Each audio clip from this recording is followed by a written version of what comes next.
Hey, what's up, y'all? My name is Millennial Smark, and I'm bringing you the slop, the whole slop, and nothing but the slop. And just to let you know, just off rip, everybody is entitled to their opinions, right? This is strictly my opinion. I understand people's tastes within professional wrestling are going to differ. It's going to vary based off of what you care about the most. I know some people did not grow up on professional wrestling the way I grew up on professional wrestling. And I'm not going to lie, if you're of the younger generation, it's going to come off like I'm picking at you. It's going to come off like, oh, old man yelling at clouds. But I think it's an actual valid concern. At least I feel that way. And I'll explain that. So check it out. This whole thing pretty much started because I was just watching, because WWE, they uploaded Shawn Michaels and The Undertaker. They were reacting to their match at WrestleMania 25, one of the greatest matches of all time, obviously, right? And it's just crazy to me how I'm watching them react. Go watch it. It's still up right now, obviously.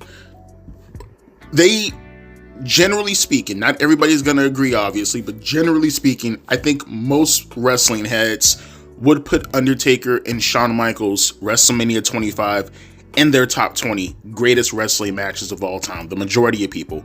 I think almost all people, for the most part, will for sure have it in their top 100.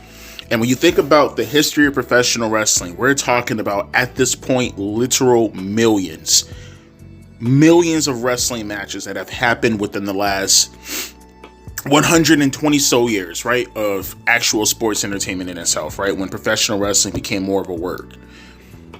And for you to be in the top 100 is astronomical. It's actually astronomical. You're not even in the 0.1. You're like in the point one. And to see Shawn Michaels and The Undertaker be in the conversation for easily anybody's list, greatest wrestling match of all time. Some people may argue the best wrestling match of all time.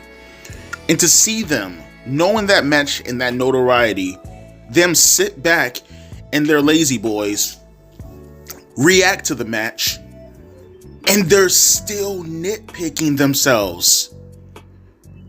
It is wild. Like, they recognize, like, we know we had a killer fucking match. We know it was a special moment. But watching them look at certain spots and say, damn, I could have done that better. Damn, I could have did that. Damn, I could have did that. And they're both critiquing themselves. Shawn is critiquing himself. Taker is critiquing himself. And it's like, you had the best wrestling match of all fucking time. How are you actually critiquing yourself right now? Like, what is more than 100? What the fuck could you have possibly done? I look at the match and I don't think there's anything they could have done to make it any more perfect as far as the match in itself. And then it just made me think about how incredibly professional the wrestlers used to be back in the days. And you know what? Call me biased. Say that I have a double standard. That's fine. That's fine, because I'm going to give you the reasons as to why I believe this. I think from an in-ring perspective, my personal opinion, I think WWE, even NXT to a lesser degree, is much, much, much better of an in-ring product than AEW. Some people are going to disagree. Again, I understand. But in my opinion, as far as how I used to grow up with professional wrestling, and seeing how the actual superstars would do just enough to get by on the actual program in itself, but not give it all to you at once. So when those special moments should take place, they stand out so much better, and they actually create legitimate moments. I think people forget about that with their professional wrestling, is that the whole game is to create moments. It's not about going out there and giving everybody, like full throttle 100. No, you substitute that with storytelling elements. But the main thing, right, the way that you're supposed to convey your story being the actual in-ring component, you save that for the big shows. Everything that keeps you engaged with the show, you do that. As far as the promos, the vignettes, the what would you say, the presentation in itself, the story being told in the feud, all that stuff should be getting you over the hump. And then you do the bare minimum. You do the bare minimum to get people invested into whatever show you happen to be doing that week. But when you go balls to the wall, you do it at the pay-per-views. And not only do you do it at the pay-per-views, you make it known to everybody. Hey, we're not telling you to hold back. Hey, we're not telling you to do this. Hey, we're not telling you to do this. But what we are suggesting is that those two characters, the people the people who are getting everybody else to be invested into, understand that there are certain things that you're not going to be allowed to do in your match, but they will be allowed to do in their match. Don't touch the announcement tables. Don't bleed. Don't break the barricade. Don't do weapon spots. Don't fight in the crowd. Don't do any of this stuff. Go in the ring, earn your stripes, and have a regular wrestling match. Do whatever you want to do with the regular wrestling match, but don't do any of the extra gimmicky stuff, right? Don't kick out of your person's finisher, none of that stuff. Go out there, have a killer performance, and give us a reason to give you more segments, which then would result in you maybe one day being in that spot where we're telling people to save stuff for you. That's how the wrestling business used to be. And to be perfectly honest with you, I don't really see that much of a far departure in WWE compared to where they were a couple of years ago from an in-ring component. And I do very much appreciate that. I do appreciate that a lot. It gives a sense of priority. It gives a sense of hierarchy, right? It lets you know who are the important people and who are the people on the come up, because that's really important too. All of these things are important for you to relate to the superstar and for you to engage with that superstar. How do you think a Shawn Michaels came up? How do you think an Edge came up? How do you think a Jeff Hardy came up? How do you think all these dudes came up? It's not just the, going from the tag team to the mid card to the main event. It's doing all of that while understanding their roles was to build a catalog. It's no different than any other entertainer, right? The music industry, it's no different than that, which I want to use them as another comparison later on in the video, but it's no different than watching people in the music industry, for an example, go out there and cut their teeth. That's how it used to be back in the days. You go out there, you play in a couple of small towns, you build up a cult following, right? You build up a catalog while you're doing that, you relate to people, and then eventually you go out of your way, you make a demo or a mixtape or whatever, you send it around the area, news start to bubble around. Hopefully, maybe if you do enough, you might get featured. Let's just say a rock band, for an example. Let's just pretend this is the 1980s or the 1990s, right? And let's say a rock band was building up a catalog and they were trying to do their thing, touring, going through the grind. You do your best to get pushed on MTV on some unknown slot, not the big rotation shows, but like Headbangers Ball or 120 Minutes or some shit like that, right? Like you want to be presented on one of those shows where it's like low key, you're building up a following, and then you finally put out a single, and your single, you see how good it does, and then eventually, if it performs well enough, you do a music video for it. And then that blows up, and then you eventually do an album, and then you do a tour.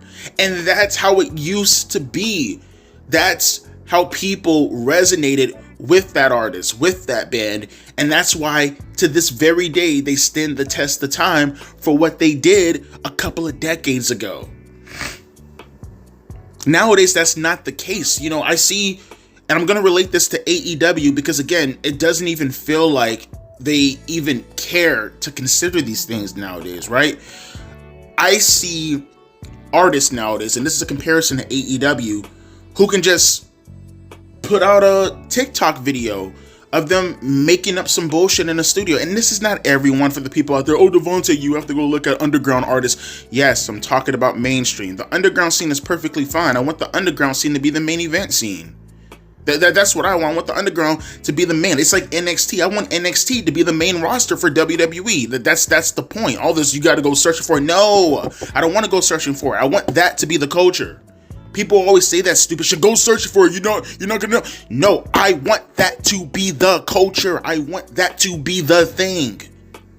But nevertheless, though, you see people put out a single and they got some goofy dance to it, and you're not hurting anybody in the end of the day. That's fine. That has an audience. I'm not saying get rid of that. It's not my cup of tea, nor am I going to go around it. But what I am suggesting, though, is that there should be other elements. There should be other things, right?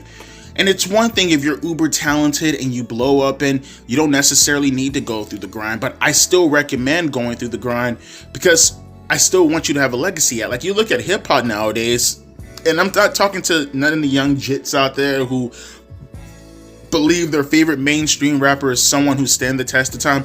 I'm sorry. You're talking to a person who listens to no rap music from today's artists at all.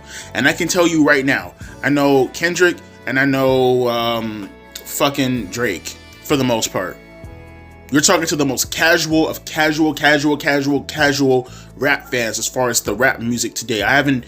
My whole playlist when it comes to rap music does not go past 2005 at all. There might be like 1 or 2 or 3 songs, maybe from Lil Wayne for an example, but like really, it's rap music for me stops at 2005. That's it. It stops for me. After T-Pain came out with that I'm Sprung bullshit, I gave up on rap music. And I could tell you, from a casual standpoint, you are in the bubble. I'm outside of the bubble. I'm telling you, it's just Kendrick and Drake. I know nobody else. And they have a legacy act. That's what I mean. Do you know how many legacy acts? Hell, there's so many legacy acts that came from the past because of that grind. You know them, and you weren't even born at the time. You guys are aware of Tupac. You guys are aware of Biggie. You're aware of Nas. You're aware of Jay-Z. You're aware of Eminem. You're aware of 50 Cent. That's how many stars had legacy acts because of the grind. Again, it's not necessary, but it's absolutely recommended. And, to look at that as far as AEW is considered, because I'm tying this all in together, and seeing how they carry themselves as far as the wrestling is considered, it's like the instant gratification without the actual tools necessitated to actually do the right thing as far as the matches are considered, right? Like, take for an example, last night, right? And mind you, you can probably see the date for yourselves, but it's April 3rd right now, right? April 3rd, 2025, if you're watching this in the future. Last night on April 2nd, that was right before Dynasty. This is the go-home show to Dynasty if you're watching this in the future. And this is the show where Jon Moxley takes Swerve Strickland and he throws him backstage and beats the crap out of him and shit. This is when him and Hangman Adam Page, they're, finally looks like they're ending their feud, whatever. And this is the show where Jon Moxley or Cesaro, I can't remember which one did it in the Dick Rider stable, takes Swerve Strickland and power bombs him on glass. And it's like, did you need to do that? You didn't need to do that. The angle was right there. It presented directly into your face, yet you went the extra mile for no reason. And that's the whole thing that circulates around AEW when it comes to their in-ring product overall. You do things for no reason. You look at Dynasty, right? Coming up, and I guarantee you, every single match, no matter what shape, no matter what size, no matter what gimmick, they're all going to do the same thing. They're all going to do the same thing.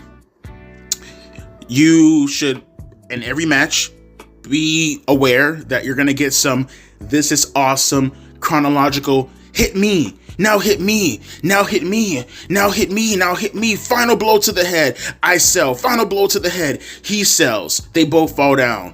Expect that. Expect that you're going to get some blood. Expect that there's going to be some type of environmental spot happening. Whether it's with the weapons, whether it's with, say, barricades or tables or stuff, you're going to get at least one of that in every match. Know that the specials or the finishers, they're going to be kicked out of in every single match. Did you guys even recognize last night when Edge and Cesaro had their match that Edge kicked out of the neutralizer? Why? It's a trios feud, my dude. Why are you kicking that? I don't give a shit if it's Edge. Why even attempt? Why? What is the purpose? You're Edge. You should know better than that. There's literally no reason to kick out of Cesaro's finisher when you're building up to a trios feud. And the fact that Cesaro was okay with this, or at the very least went along with this, it's insane.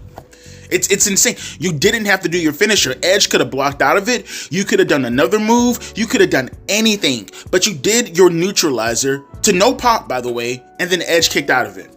To the point that I didn't even talk about it last night. I seen it, but it didn't even dawn on me till now. Now that I'm discussing this, that's how insane their in-ring component has gotten, that they're just completely distancing themselves from just basic common sense. Logic like that. Can you imagine Undertaker hitting a tombstone, getting no pop for it, and then someone kicks out of it? Or maybe I'm stretching a little bit because that's a big star. Okay, we'll use someone a little bit lesser on the totem pole, right? Right, let's say someone, for an example, like Shelton Benjamin, right? Let's say this is circa 2005 when he's having his big push as the Intercontinental Champion, right? Can you imagine Shelton doing the T-bone suplex, right, to Shawn Michaels, and Shawn Michaels kicking out of the T-bone suplex? No, because Shawn's a veteran, and he understands those little intricacies. They kill your finish, that kills your pop, that kills your momentum, and that kills your aura. These things are domino effects that happen. And again, I would like to think, because Edge he has been in WWE for so many decades, I can't help but think that he knows this. He fucking knows this. But he wants so badly to fit in with these guys that rather than lead them, actually help them cultivate a legitimate psychology when it comes to wrestling, you instead want to play ball with them. And it's like, it's such a detriment, bro. Can you imagine? Like, imagine if Pac was alive right now. Imagine if Tupac was alive, and rather than showing some of the jits nowadays, why he's one of the greatest rappers of all time, he instead decides to be a mumble rapper. He instead decides to make dances on TikTok and, do all this other kind of shit, rather than staying true to himself and actually being an actual rapper. How fucking insane would that be? That's essentially what Edge is doing. And no, I'm not comparing Edge's stature to Tupac's stature. Stop being retarded. Only one who compares to that, if your name's not Rock, Austin, or Hogan, you do not compare to Tupac. But what I'm stating is, a veteran, someone of known status, is performing like this. And it's like, at that point when you're in AEW, like, what hope do you have? What hope do you have to be able to not only establish the correct sentiments that should be done from an in-ring standpoint where it actually matters? Because it's not just, and people need to understand this when it comes to the in-ring action. The in-ring action, for most people, like I said earlier, that's the fighting scenes in the movie. You know what I mean? Most people don't recognize the sequence. All we care about is who's the winner and who's the loser, right? But the fighting scenes still have to be compelling enough to get you interested to want to see eventually the final boss have a match or have a performance or have a fighting scene with the main protagonist. You still want to see the main antagonist and the main protagonist go at it. And if the main protagonist has been doing lame fighting scenes throughout the movie and the main antagonist is not as powerful as you thought he or she would be, then it's meaningless when we get to that final bout. That's no different than watching wrestling. The only difference is with professional wrestling, every pay-per-view, that's the main antagonist spot, right? That's the main, that's the climax. And then it starts all over again. And either you get a part 2 or you get a brand new movie. And it's like, everything you do in all your matches building up to that pay-per-view, you do understand there are consequences that are attached to that. And I feel like AEW, they're not aware of the consequences. They live in the moment. You know what I mean? They think in the moment. And I used this analogy before. It's living paycheck to paycheck with AEW without saving any money. You know what I mean? You think that what you're doing in the scope, as far as how good that match is at that moment, you think that's separate from the entire story of what you're talking about, without even recognizing that the things that you're doing in that match, whether it's the spots themselves that can actually legitimately hurt you, whether it's the kayfabe sense, but at the same time, you not recognizing that what you're doing in this spot that's completely meaningless compared to the next match, you're ruining their spots, you're ruining their momentum, you're ruining their aura. You do recognize that you as a performer, when you're going back and forth with someone who's lower than you on the totem pole and you're doing all this, you think you're being helpful, but in reality you're not. All you're doing is damaging your own credibility because you're this big time star, but you happen to be going 20 minutes with this person, letting them kick out your finishers 20 minutes with this person. You ruin your stature, you ruin your credibility. Well, they're not going to get anything from it because typically in AEW, that match will just happen and then boom, they disappear off of television, never to be seen again. It happens all the time. So it's like, what are you even getting out of the situation? Nothing. Nothing. Look, all I'm asking for is for consistency. And I understand that the guy who's running all this, the puppet master, if you will, is a person who thinks within the mentality of every match in a video game is just straight exhibition. Like there's no need to go on universe mode. Like I'm just sitting down to casually play exhibition mode. But there are people who are actually invested into what you're putting out there, or people who are at least trying their best to get invested. And we just want to see more consistency. I think that's the number one word. We want to see more consistency. We want to see more reasoning. We want to see more consequences and rewards that are not strictly based in the scope of just the match happening at that moment. You know, I want to see consequences and rewards based off that match that's going to lead to the story. The story is the end goal, not the match. The story leading into the pay-per-view, that's the end goal. And they don't think like that. No one in professional wrestling thinks like that. And I'll end it on this, because the thing that gets me the most when I see things like this, and the thing that pisses me off the most when I see things like this, is the fact that, and I talked about this in the past, you'll have younger wrestling fans, for an example, right, who would mark out for all the stuff that's happening in wrestling. And then you have the older people who are like, oh yeah, sure, who fucking cares? And then the younger fans, they'll be like, you're a hater, you're jealous for some odd reason, I don't know what the hell that means, but you're an overman, you're all of these disparaging things because no one's agreeing with you. But then something big happens, something that was normal to us on a consistent basis, you're just now being exposed to for the first time. And then you lose your shit.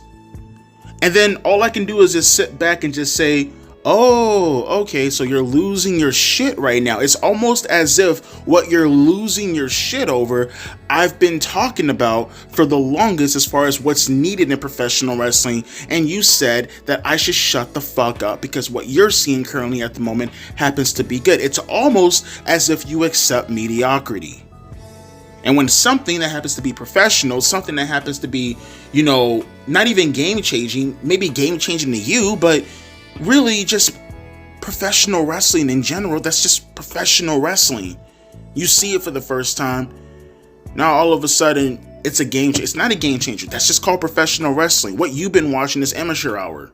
It's not a game changer. It's not. John Moxley hitting the paradigm shift on fucking Willow, Teletubby, Nightingale. It's not game changing. That was every week. That was every week, but it was for a reason. And it was done in increments. I'm exaggerating, I'm saying every week. In reality, I mean increments. That's all I'm suggesting. It's terrible in-ring work that's ruining professional wrestling right now. But more in particular, it's ruining AEW. Hopefully they get their shit together. Or, I don't know, maybe they just keep floundering. I don't know. But let me know your thoughts down in the comment section below in regards to how you felt about the video. As always, my name is Devontae, and I'll be catching you guys later.